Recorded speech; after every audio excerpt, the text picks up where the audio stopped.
Here on December 19th, we're looking at a story called The Son of Man, which is a title that Jesus uses for himself all throughout all four accounts of the gospel. But this is kind of where that idea comes from. And so we've got God's people are in exile in Babylon.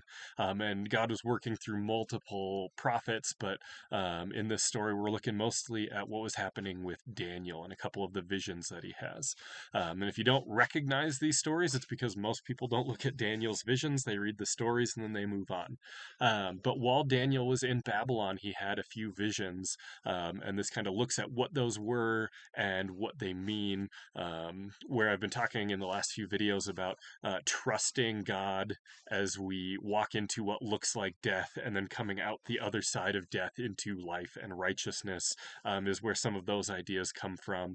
What it looks like for God's people to be in exile, God's plans for deliverance, clarifying some of those pictures and the timing and all of that, and really sets us up for a lot of understanding what is going on in the gospel and what Jesus was doing, some of the weird things that we see in those stories. So this is December 19th, the Son of Man, the story of God's prophets receiving visions of the future in Babylon.